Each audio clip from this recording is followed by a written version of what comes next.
How you guys doing today? Jeff Michael horsemanship. There we go. There's positivity. Today we're going to cover a little bit of lateral work. And, when we deal with lateral work on our horse, it's a little bit of an advanced move, but it can be used in a multitude of ways. And the horse I'm currently riding is a Pepto-Boom small colt that I have, we call Stack. And, he's a tight horse. He rides a little tight. You can see this is why I brought him for this demo. I didn't plan on doing all my numbers on him. But my bay horse, I walked in and couldn't come because he had a swollen eye. So Stack's had a full week, and he's been dealing with the crowds. It's the first time he's ever been out in front of a big crowd, and been doing a good job for him. But one thing about this horse, he's an internalizer. He sits there and says, "Dad, I'm okay. And he looks to me, but he tenses up. And one thing that I'm going to teach you about this lateral work is how to get a horse like this to kind of mellow out a little bit, and to teach a little softies. When we're talking about lateral work, well, there's a lot of homework to do before we get there. I'm not going to just jump on a horse that, I just started, or, it's very green and just say, hey, let's just come off my leg. I need to teach him how to do that. And I want you to start remembering the phrase, teach, ask, tell, demand. Right? And demand doesn't mean bring all fury down on that horse. Demand just says, I'm going to speak a little louder until you hear me. Right? So I can't expect a horse just to come out here and come off my leg until I taught him how to do that. When we're teaching, we always got to remember we're doing 5 body parts. The head, the neck, the shoulders, the ribs, and the hips. Okay?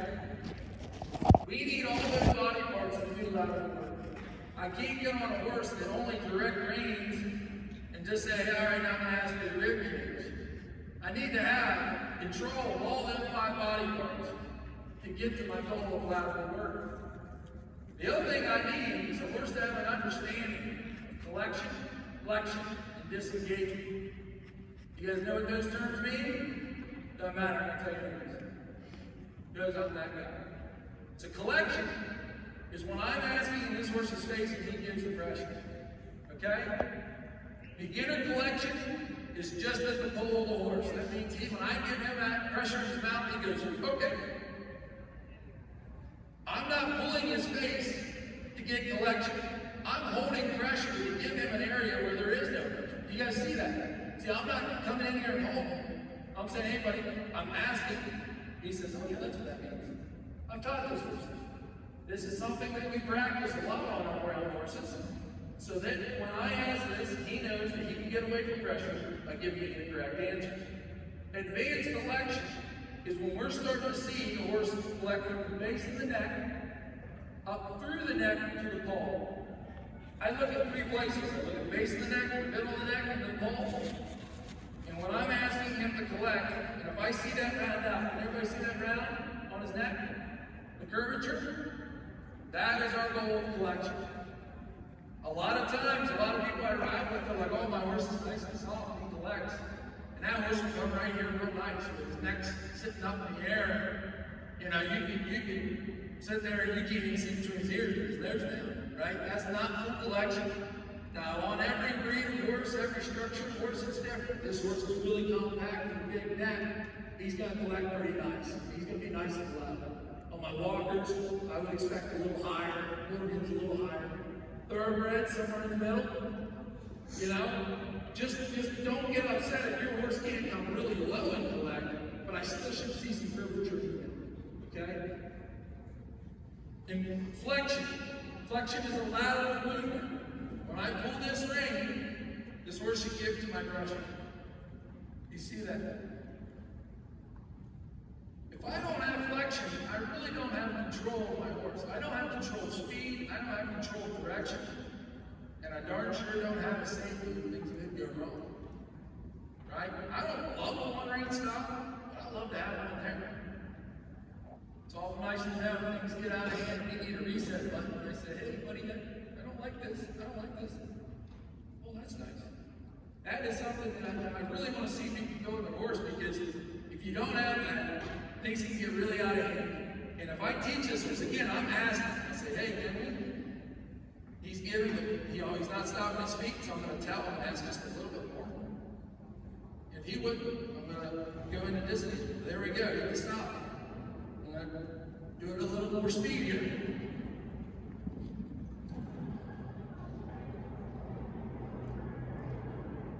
Okay? This horse knows, that's what it means. When I ask that, that's the answer to the question. Right? I don't have to ask that hard. I can ask just a little bit and say, hey buddy, I just need your nose. There we go. Let's just stop doing it. There we go. Okay? We hear the term softness. If you want to build softness in your horse, they have to be loosened in that. I will teach flexion first before collection. Because if he can't turn his head this way, he ain't gonna turn his neck this way. Go like this one time, guys, then go like this. Tell me what these little muscles. You gotta have softness through the neck. You gotta have flexion.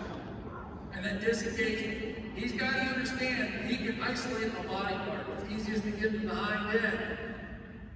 So when I put my pressure with my leg behind my girth, I can isolate that hind end. That back end is moving, the front end is not. Once I have hind end disengagement, I want front end disengagement. I should be able to move this front end. And, when I talk about softness, softness is not anything but saying, if I ask you really nice and pretty, can you do it nice and pretty? Okay? It takes work. It takes patience. It's not something that you get the first time. But if you work toward that goal, even if you're an amateur, and you have the focus of softness, you can advance so much more through your horse and get to good lateral. I know, buddy. He's like, all weekend, Dad. All weekend. My Rottweiler is only more tired than this horse. Have you been by the big one? You've met Taylor. So, when I'm going to start, I'm going to pretend stack is brand new at this. I'm going to get off and put the halter on in a second. We couldn't find a van of white, so we got Trent instead. Something for the ladies there. Something, I don't know, everybody. Trent's been a helper of mine this summer. He's come a long way. This boy's only 15 years old. He'll fight you for $100 more. He is a kid that's dedicated, he's a hard worker, smart kid, and really a passionate kid about horses. I'm so proud of him, Trent. I couldn't ask for a better helper during this expo. I don't want to leave out Jason Addy, but Trent, he wants to rope, and he's just so dedicated to his goals. We worked on those goals. That kid's going places, I can tell you. I keep getting him to try to drop out of high school, so he didn't get successful. He can just keep working. Be nice. Hi, Mom. So, let's just pretend Stack's never been with me, he's a brand new horse. If I need to get to here, I've got to have this, and I've got to have this. Okay? If I just go pushing on the middle of him, he's going to get racy. It's really hard for them to feel this, right? I mean, this is where all the things that matter in you are. So in the wild, if something gets here, it's not good. So I'm going to go to the hind end first, and I just want to work on him moving away from the pressure. I'm putting pressure right here at this crease between the hip and the back of the rib cage. He step moves on here. I don't love it there he goes. I want him to step over himself. I'm going to just add a little bit of pressure because he needs it. He's a little stiff. You can see this horse is stiff. He's good for this example. There he's isolated. I like that. You see, I'm going to work until he softens. That's pretty nice. I don't mind that. There he's moving a little too much for me. So I'm just going to stay in here. I don't like how he's running from me. I just want him to soften up, slow down, Good, buddy. There you go. All right. I just talked to him like a dog gets insulted. I apologize. Good job. So, right there, I'm going to show you. This horse has been a challenge for me. He is a super athlete. I love this horse. You guys saw the roping demo yesterday. That's his happy place. He's $1 million there. When we go working on other stuff, he tends to want to pull that energy into whatever we're doing. I'm trying to get him to slow down. And when we're working with that, with horses moving off pressure, you've got to realize we're omnivores. So we do have a carnivore predator side.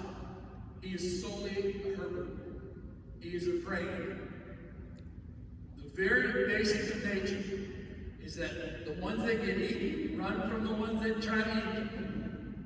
So when I come in here and I say, hey, I want this stack, well, he's saying, nope, I don't want it. No, very nice.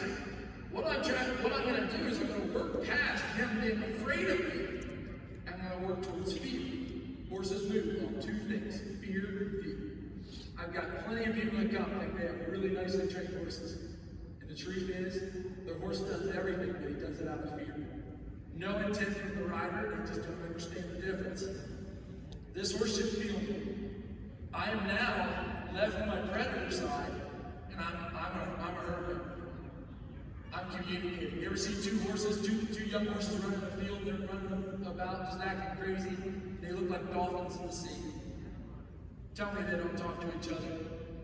Tell me they can't feel each other. Absolutely. The thing that our Creator made fair is that the guys that get eaten, He gave them a little bit of a warning system. They can feel it. They don't just stand there and like, holy hell.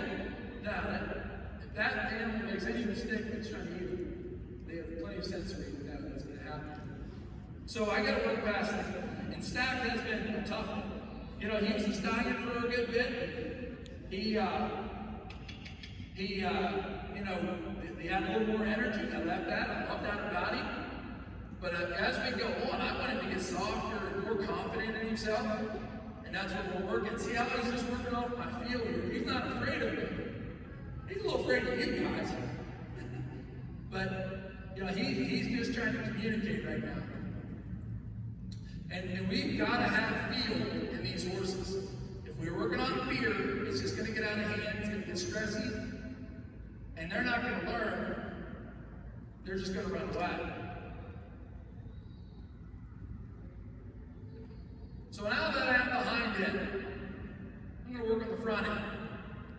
I should be able to come into this shoulder, and I'm going to look at the shoulder, at the point of the shoulder. I like to look right here where to put my pressure. When I say look, I'm bringing out my carnivore side just a touch. I'm saying, I want to touch it. I want to touch it. He moves away. I say, good job. Want to touch it. Good job. Just like the two fillies running in the field. They're just feeling each other down off each other. That's all I'm doing here. I'm just letting you know. I'm asking that question. I say, hey, I want that shoulder. Good. Good. Once I get this, I start working into what I call heads and tails game. It's very simple. It's just an exercise to help us get both. I start off right in front of the horse. I'm going to ask for a shoulder to move. He moves the shoulder. I'm going to ask for his hip. I'm going to switch hands. Ask for the shoulder. Ask for the hip.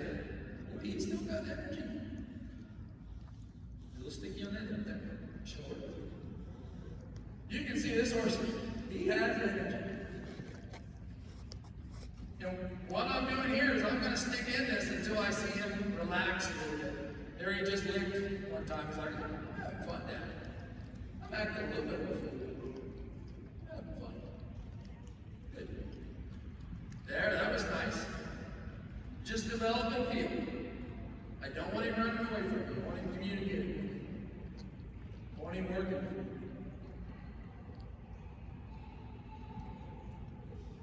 You know, I had somebody ask me the other day, he said, you know, can you do something too much with a horse? Yes, but you can definitely do too little with a horse too. And if I leave this right now, he thinks this is what he's supposed to be doing. he should be really hyper and dancing around. I'm going to leave him off where he did the right thing. If I can't get exactly what I want, I need at least 5% better than what he's doing. Stack here, we're going to get him right where we want. That was a little nicer. You can just see I'm going hip, switching hands, going shoulder. That was nice. Going hip. You see I take my energy in the opposite direction. I make it obvious. I don't need him to be guessing what I'm doing. I need him to know what I'm doing. That was super right there.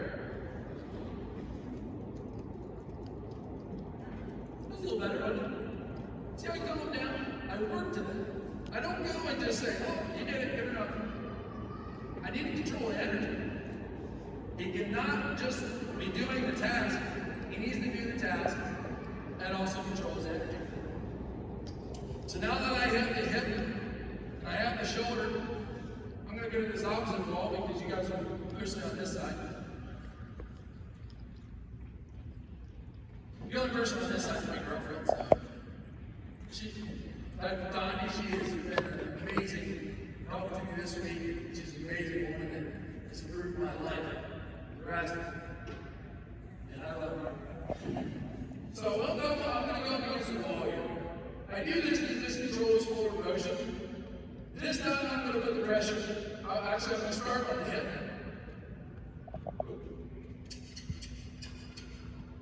He's going to ask his hip. Good. Give me a hip. I'm going to ask his shoulder.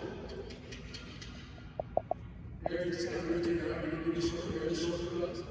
See, he's saying that obviously he has to step over in this leg and sort of ease up. So we're working to take some. There. Create the safe space. Go hip. You get shoulder. So I'm going to head to tilt here. Hip. Hip. Shoulder. Hip. Shoulder. Good. Come on. Cool. Now, I'm going to work on this side just a little bit. Shoulder. Good hip. Good shoulder. Hip. Good. You did really good there. I like this feel. So I'm going to let him relax. Blinking and chilling. See, I'm learning. And now I'm ready to go lateral. So I'm going to push the shoulder towards the wall. Now I'm going to go right and roll. When he gets out of balance, see how his hip's over here? I'm going to push this hip. I'm walking right in the middle of it. Put the pressure right in the center of the ribcage. Very good, buddy. Very good. Good. See, I didn't just do the hip. I taught him what I wanted, how to do it. And then I said, this is how I'm going to ask it. You got to create what you want, and create a signal of how you do it. Teach, ask, tell, then you can command.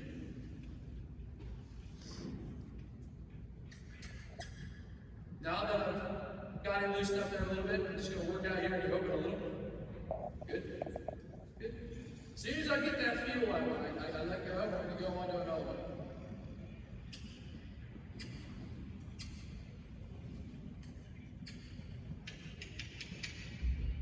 He's tighter on this side.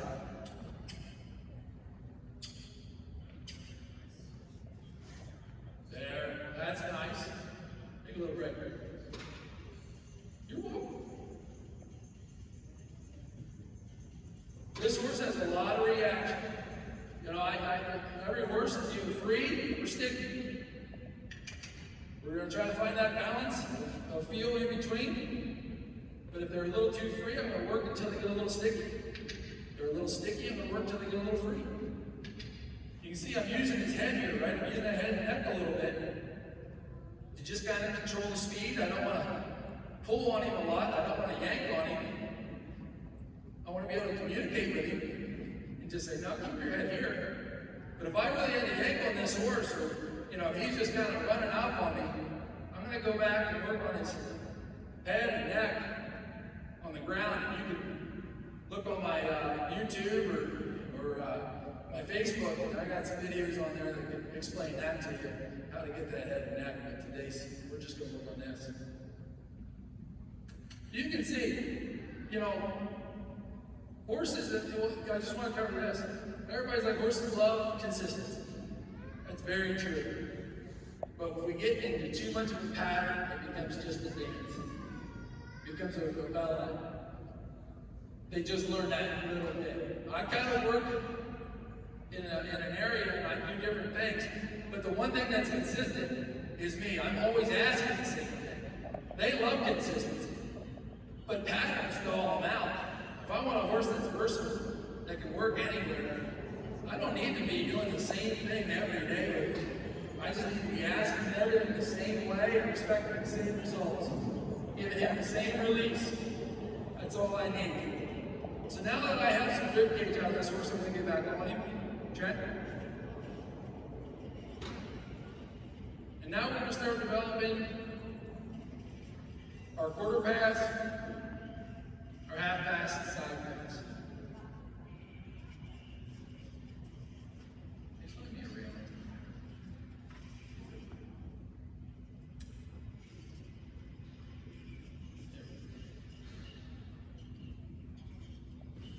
Trent not paying attention to the route on anybody.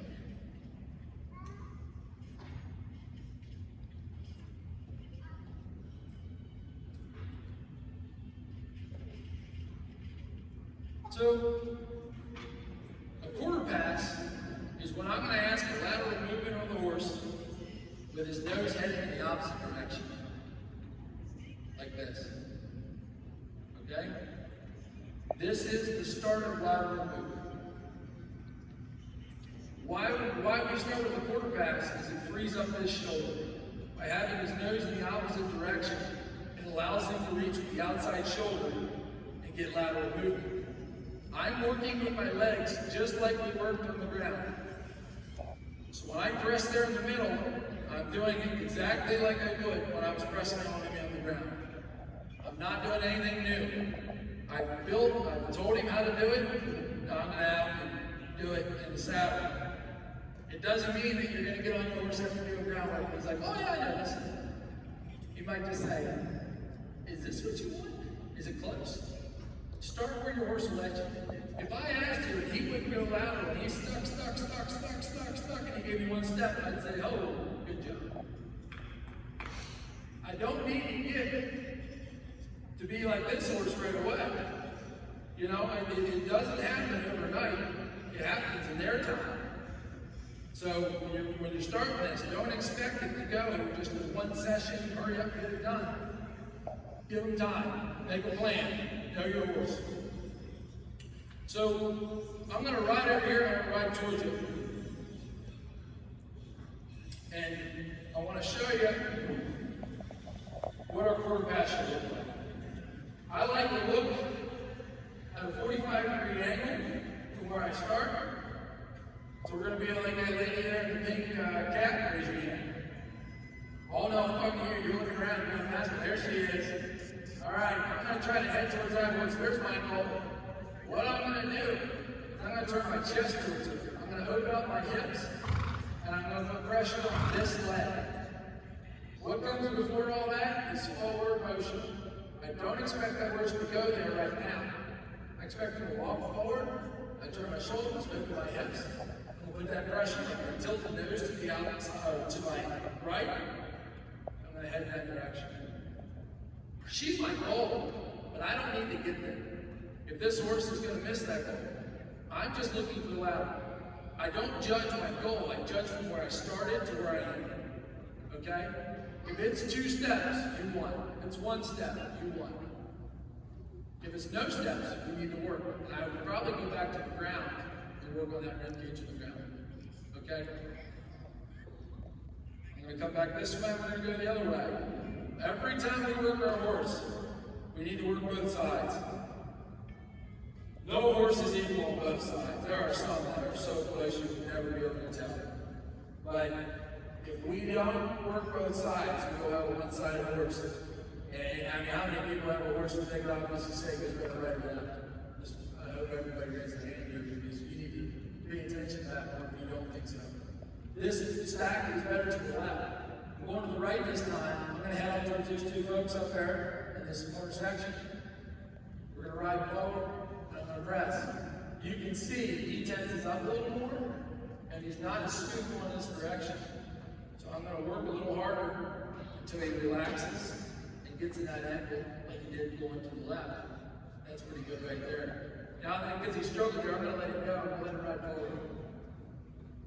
That was a nice, relaxed manner. He came off my leg. I don't have to finish the run. I have to finish it until he feels better. And this is lateral work with softness. This horse needs this a lot. He gets tense. He needs to have help getting soft and relaxing. And I can do that by putting him in lateral motion and taking his mind off all the things that are stressing. That's a pretty good job. I love this little horse. You know, I was watching a video from yesterday's demo, and we were in a hotel room last night. I said, Donnie, you know, I always talk about, oh man, if I had metallic cat, if I had, metallic cat, whatever. This horse is my dream. He really is. You know, when I got him, he was 13.3 hands, and he's only 14.1 now. But he is just so sweet. He looks to me for everything. He is a stressor. I love how he connects with me on it. And damn, he is pretty. Who thinks he's pretty? Woo! Thank you for stroking my knee. I'm really proud of him. I love him. So, now that I have a Quaterpass in this horse, I will work to doing what we call a half-pass. A half-pass is not an easy maneuver because when we talk about the 5 body parts of the horse, I'm going to ask for his head to go in the direction I'm heading, his neck to bend out, his shoulder to bend out, his ribs to be out, and his hip to be in. How I started is I'll start with a Quaterpass once they get to know a Quaterpass.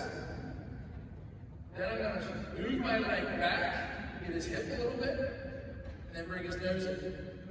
I know what he did. So when we get a half pass, it looks about like that. Can you see that? This horse doesn't see. Okay? You can clap. I'm proud of it. I lost my stick. I'm proud of it. If you want to make lead changes easy, go up that you want to make lead changes easy, right there it is. A half pass is your lead departure and your lead change. If I take my horse and I'm riding, loping around, and I come here and ask him to see up this way, and then shift, he will shift his shoulder, his hind end first, and then his shoulders. You will have a lead change. Okay? That is a proper way to do a lead change, and it is a way that, if you have the patience to go about it that way, can get a very proper lead change. If we have time, I'll do a lead change for you at the end. This horse will lead change, but we're working on proper lead changes by doing this. So he's not perfect at it, but it's pretty good. I'm going to head in this direction again. We're just going to go in the opposite direction. We're going to notice that it doesn't do as well. So I'm going to ask for that hip. Then I'm going to bring the head over. We're going to head over in this direction. Notice my shoulders are still over, looking in the direction I'm going. I might lean away from my horse a little bit here, but I'm just looking for him to do right here. Look at that. Boy, I'm proud of you, buddy. This guy, being a Ferrari, he's pretty to get to do things like that because he's so compact. The longer horse is going to be a little easier, but not quite as pretty. So, how do you know you're doing it right? Is when I put my leg into this horse. Oops, sorry, buddy. When I put my leg into this horse, and he's coming off my leg, and I'm not holding it into him, I'm saying, please. Yep, please. Yep, I'm exaggerating here to show you with my leg. But every time he does it right, I'm not like that. Okay? Not to say there's not times, especially in the roping pen when I'm with this horse, that I don't leave my leg on him, because I need him to come over. But I want to reward him when he at least gets what I'm doing So every time he likes to take a step, I like to let off him and not continue last. Now if I lay it, if I lay it there, see, he should pick up. He's like, oh man, this is more serious. There we go. How did he do that? That was pretty nice. I actually got a side pass there, and I wasn't ready for it. So let's go to the side pass. I'm going to go over my other wall. The difference between a side pass, the quarter pass, and half pass is I'm not going to ask for the horse to travel straight. It's still going to be a motion that I consider a forward motion because it's going to be led at the front end. But I'm not going forward. So I do put onto a horse onto the wall, and I go back to where we started. As for the hip, as for the shoulder. As for the hip, as for the shoulder. Now I go to my quarter pass. Good. I'm asking for my half pass. And this is tough. Great. And now I'm going to stop and just lay my leg on him and let him sit still. Good. So what I'm doing is telling him what I want. I'm showing him how to do it. And then I'm showing him how the hardest way to do it. And then last, I'm saying, hey, how about you just do this the easy way? And you can see he's keeping himself straight. And he's working in the lateral with the sideways. Good boy. Good job. Yay, Jackie.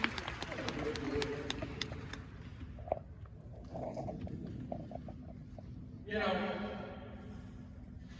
this horse is an athlete, and I keep talking about it, but I don't want you to get the false expectation that your horse has to look exactly like this. You know, it's a development. You know, every horse has a talent, just like painting. I actually went to one of the painting night classes once. I can't draw, paint. I mean, I can barely write my name, right? But somehow, over that 3 hours, they came out with a picture that looked halfway decent with me. And it was because they taught me in a certain way and showed me what the expectations should be. And by that, I painted with them.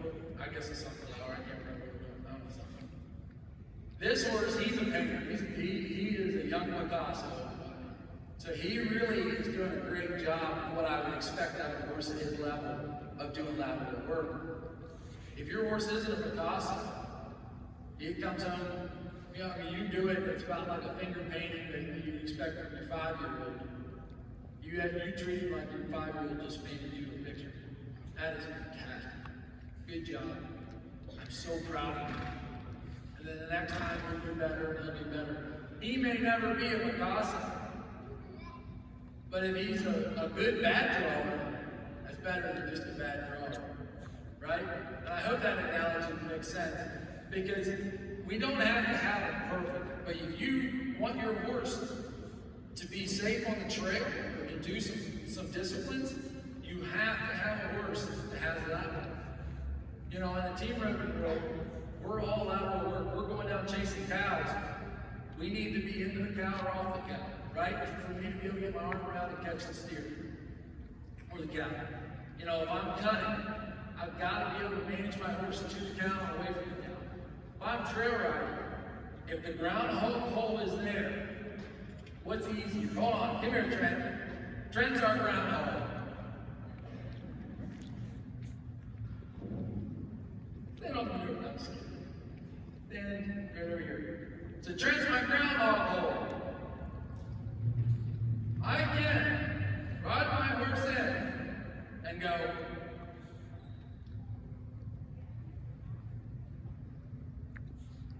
Hi, groundhog. Right? You can do that. Or would it be a little prettier, a little easier on me if I had a red cup in my hand? And I go, groundhog go.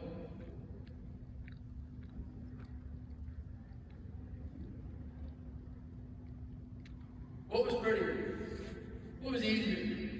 What saved my life?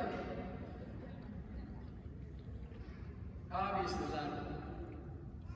So it doesn't matter if you were just riding your horse on the weekends for fun you're trying to master a discipline. Lateral work is very important. Did we find a ring? No ring. Okay. Trent, come out here and draw me a line in the sand. Yeah, go heel. So when I come off the wall for my side pass, I do like to have a guide. Normally I'd use a rail. Unfortunately, this morning was a little tight. Guy, I don't know if you guys saw a guy playing who started an affiliate at Dundee and I bought last year. I'm a little jealous. She's a fantastic filly and she did really well. But I trust Guy and I'm so honored that he was willing to start with my fillies. You know, I watch him along and I say, you know, the human in me says, boy, I'm jealous. I'd love to start that mare on my own. But at the same time, the horseman in me says, man, did I learn the time. I just am so thankful that he did it.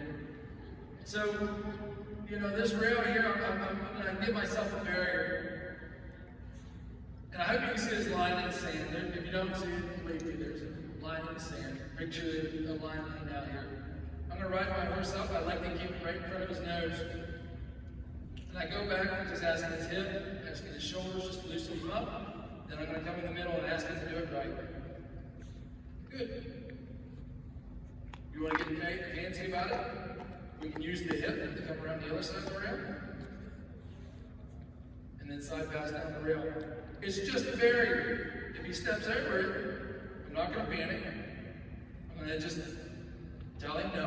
I'm going to say no, that's not what we want. We got to come back. I ride back around, put his nose over the rail, let him relax, and then go back to work. That barrier can help a lot of horses. You know, it seems like the heavier horses do really well with rails.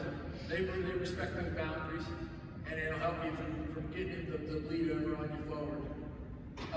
If you have a little air that decides to jump the rail, well, you can always stick to that rail. You can always add another rail. You know, so she sees a barrier out in front of her, and she knows there's one under her feet. Notice I'm saying her. I should say it. Skeletons do it too. But you know, it's good to start with that little barrier.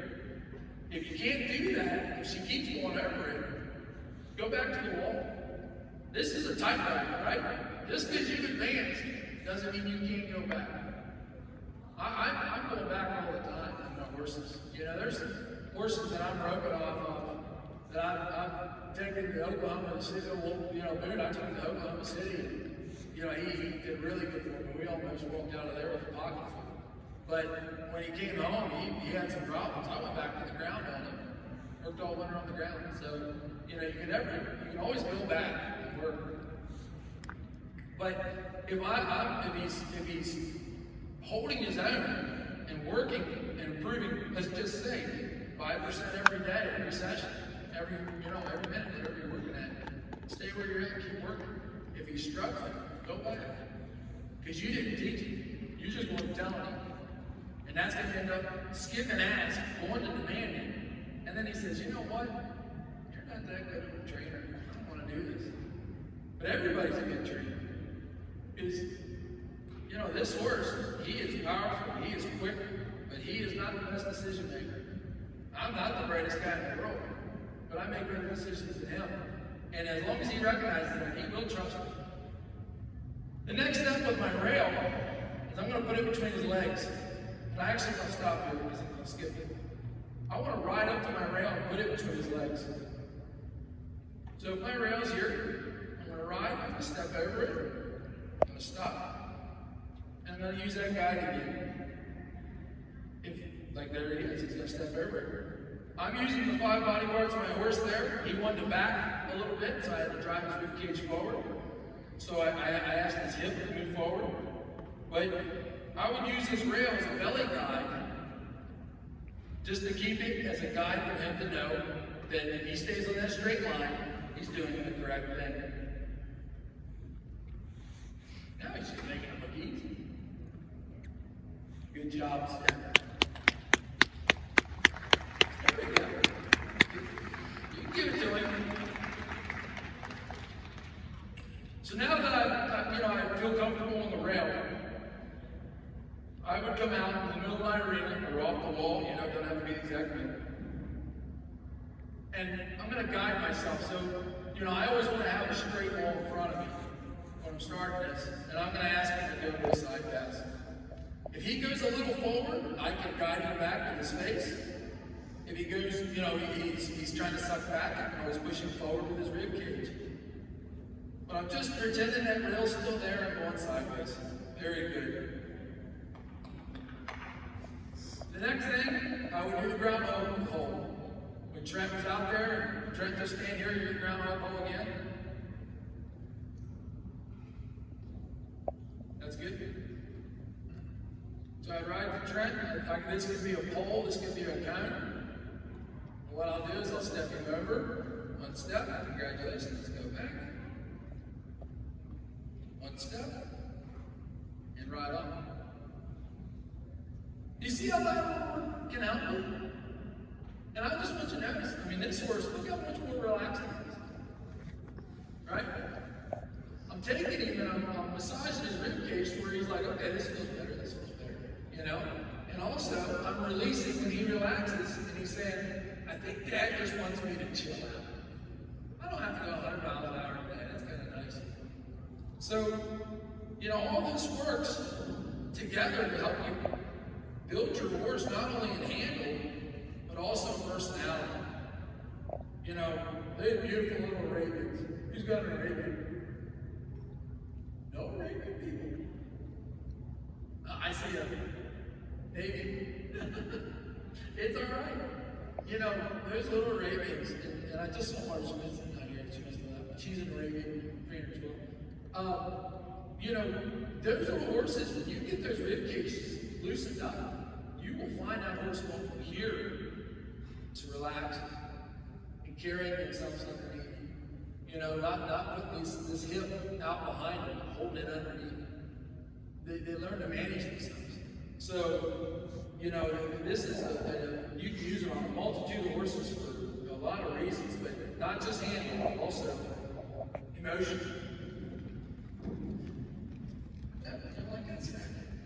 So what I'm going to do here, I'm going to do a lead charge real quick. I'm going to do a half pass in, ascending, jump. Ooh, we feel good.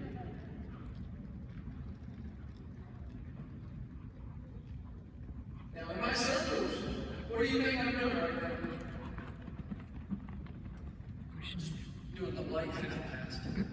I'm asking him to keep this right hip underneath himself. I'm opening up his left shoulder. I'm keeping his nose to the inside. Yeah, that's beautiful.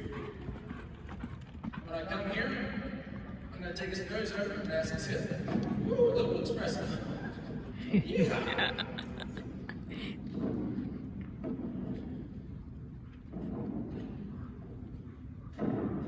He is, he's been in this arena once before when we were roping the dummy, but he loves this open space. Just kind of feels a little strong today. That's all right. I'm in my half pass here. I'm going to go to a quarter pass. That's where I'm going to push the shoulder. I'm going to switch to a half pass. Oh, that was cool.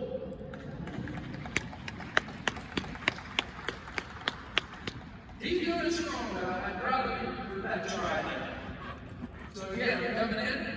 I'm going to go to my quarter pass. I'm going to switch to my half pass. A little bouncy, but he did. So those lead changes are all coming from lateral order. Let's have a big finale here. We're not going to do it. Ooh. Oh, that was bad. That was bad. You do better. This ground's a little tight. I don't blame him. I want to get him just to have a nice little stop. I don't see. You know, I'm trained in softness, right? I don't like how rigid that was. I want to just work on him here. I leave a lateral work and just help him out. Oh, one more, guys. Okay, ground is tight. I'll take Better.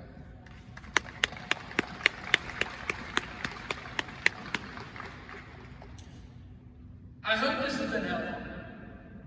You know, this horse here, like I said, he is my dream. I don't pick color.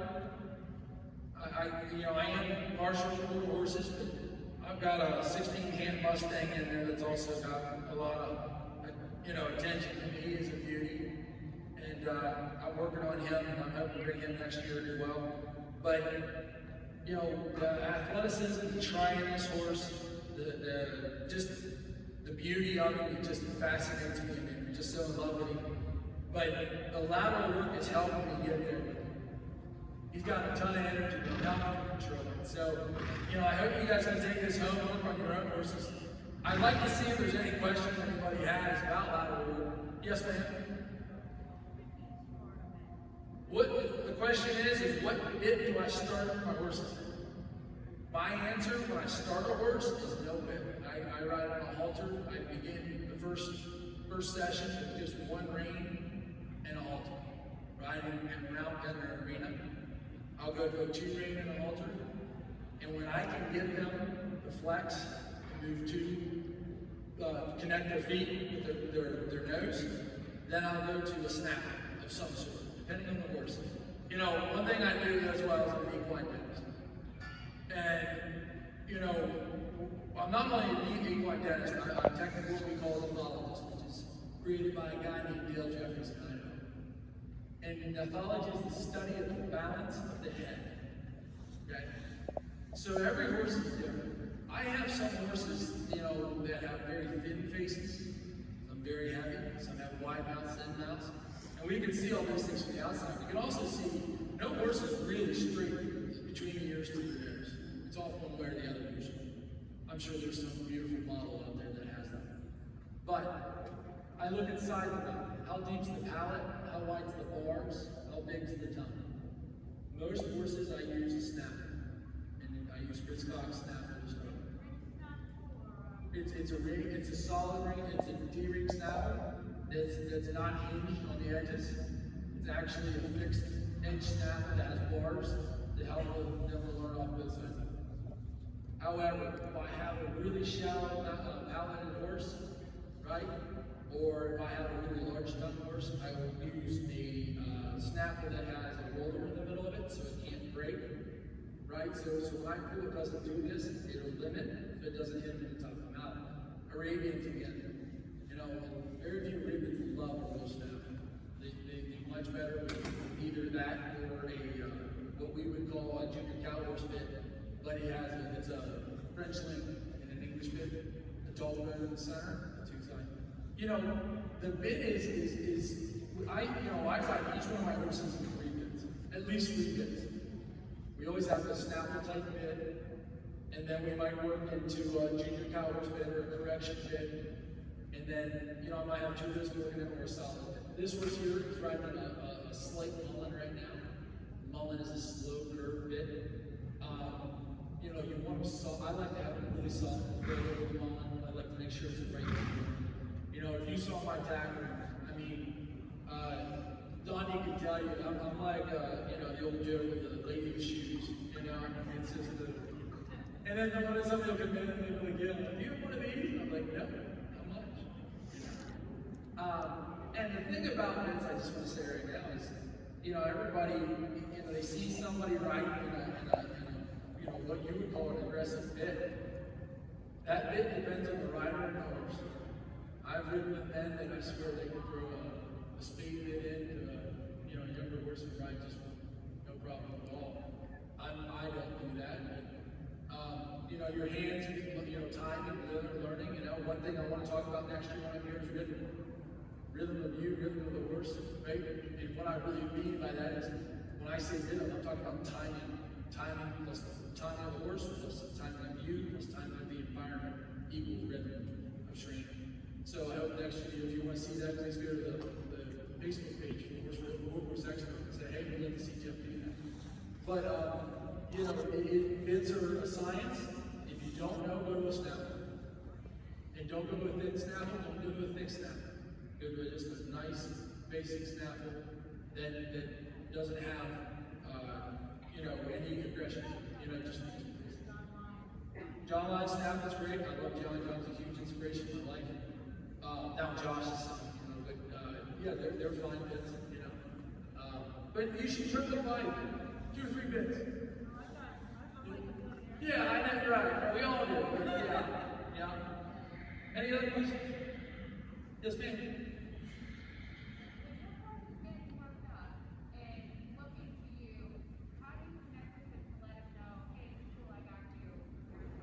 Okay. The question is if my horse gets worked up, how does he know to look to me and know, hey, I'm safe? It started from the first time I handled him. It started from all the groundwork, and it starts from everything. Consistency in correction. Okay? If I get on this horse, and he, he can work himself up, so if I go,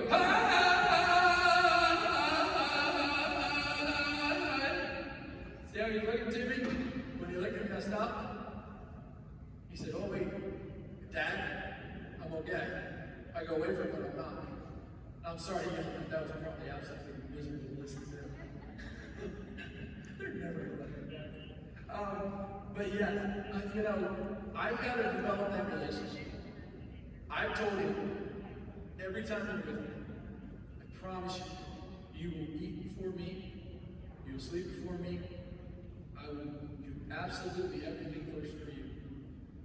And everybody has that intention. We get distracted, but it's quicker to do it that way than to go have a mess up, right?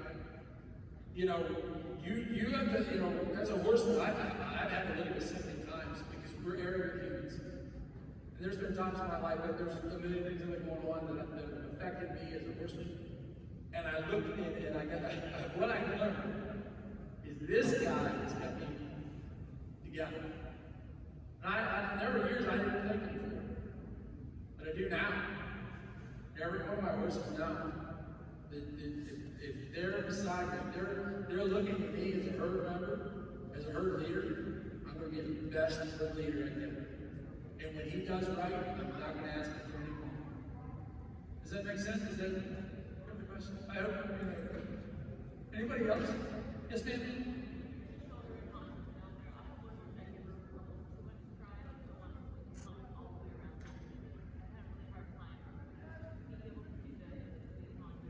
Yes, ma'am.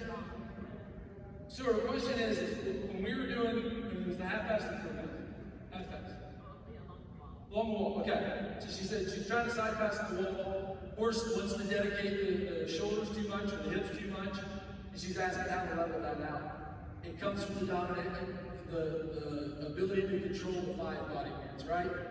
So, and I would go to the ground, so I teach that shoulder, I teach this hip. On that horse, I would start using the hip to move. Like if he's too much shoulder, I'll go to the hip.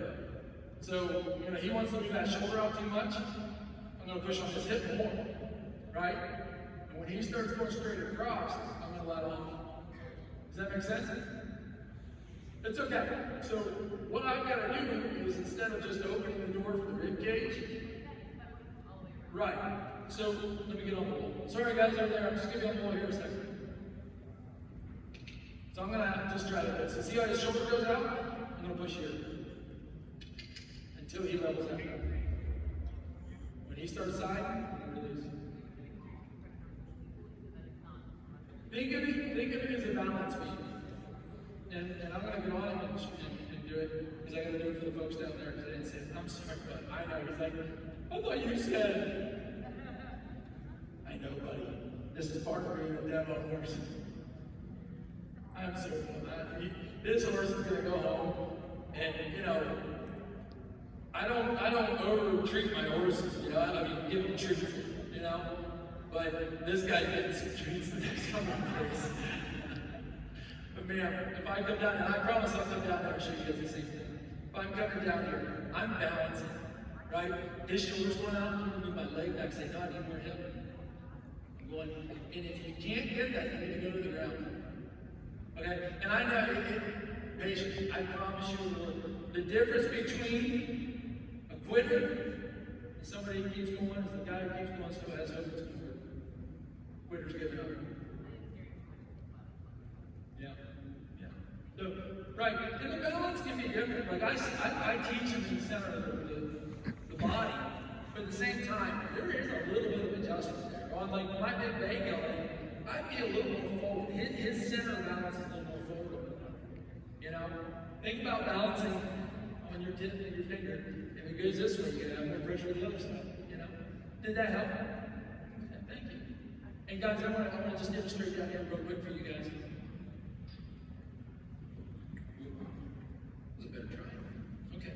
So she's saying, you know, she's going down the wall, and the shoulder comes out more, but she didn't do it. You add to this hip.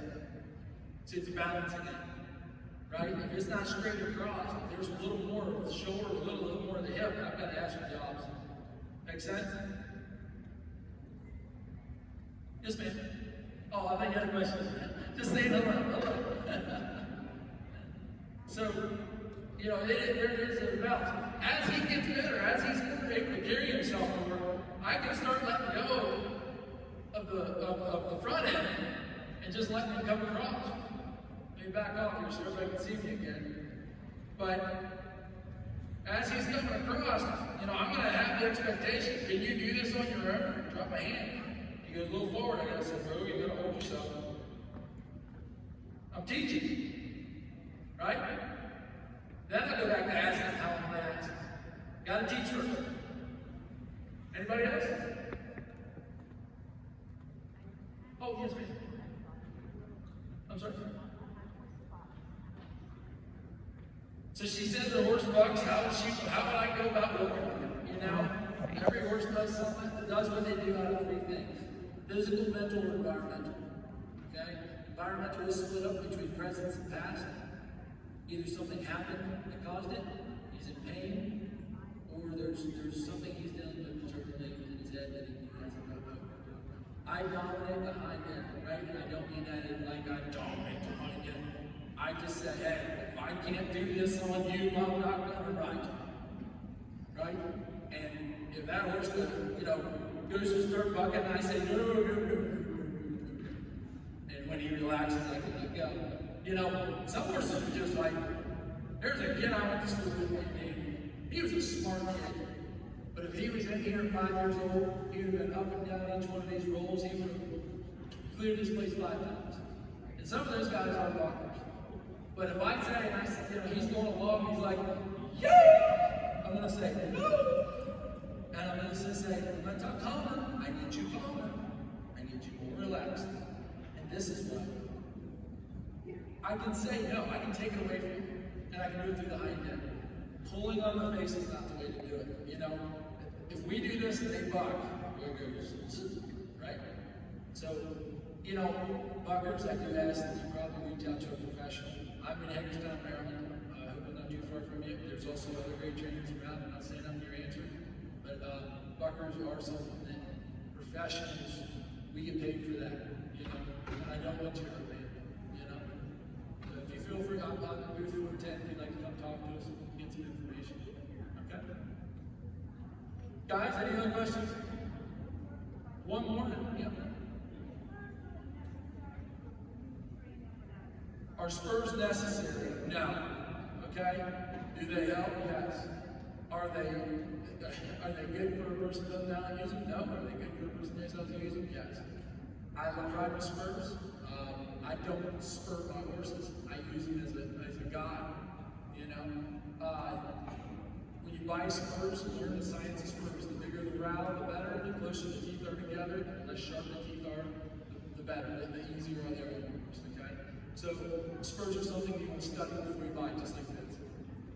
But yeah, if you can learn to ride the spurs, it'll make your horse.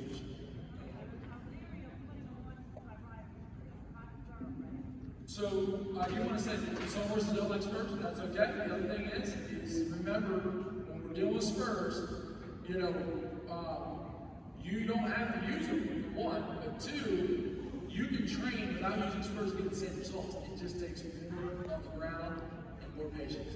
Okay? Guys, thank you so much. I'm Jeff Lego, Horse and Ship. I hope you enjoyed this.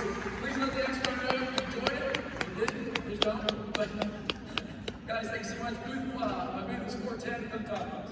Jeff, thank you so much for your attorneys.